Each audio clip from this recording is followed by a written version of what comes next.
Tinalakay sa Senado ang budget ng Movie Television Review and Classification Board o MTRCB kung saan iba't ibang issue ang lumutang. Pinag-usapan rin ang budget para sa Department of Human Settlements and Urban Development. Ang detalye sa report ni Daniel Manalastas.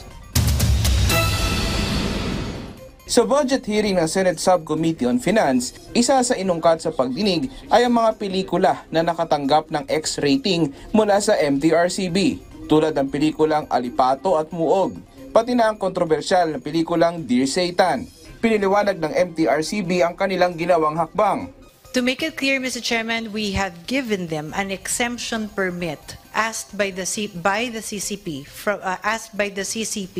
for the Cinemalaya Film Festival. In the judgment of the board, the film tends to undermine the faith and confidence of the people in their government or duly constituted authorities. Nag-apply na raw ng second review ang Alipato at Muog. Pero kung tatanungin si Soto hinggil sa Dear Satan movie, I am offended as a Christian. Ano yung demonic? No, it is not demonic, but it is a depiction of, it has a different depiction of Satan becoming good. Satan will never ever be good. The idea was a little girl was writing to Santa Claus, but she misspelled Santa for Satan.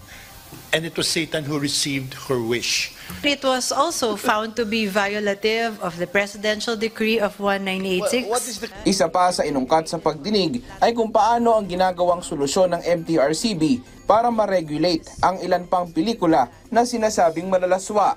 Yung mga pelikula na X-rated, supposedly X-rated, lalo na doon sa Viva Max. I haven't watched any movie of Viva Max, but according to those who are always watching these, medyo may pagkalaswan. Truthfully, it is impossible to regulate all these online curated content platforms. What we were thinking and what we were proposing may be to appropriate mechanisms for content control is in a way that we want to ensure that there would be a cooperation with the online streaming apps, with the online curated content providers by using safeguards.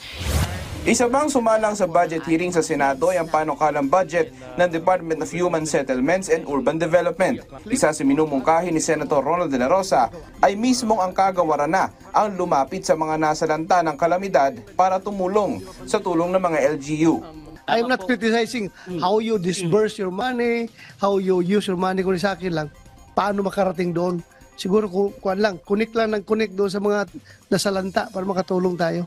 Yung aming mga regional directors po, kami na po nag-reach out dito sa mga local government units na naapektuhan, katulad po nitong Carina na nagdaan po. Sinulatan na ho namin sila na meron po kaming IDSAP na program, yung Integrated Disaster Shelter Assistance Program, pwede nyo pong i-avail. Daniel Manalastas para sa Pambansang TV sa Bagong Pilipinas.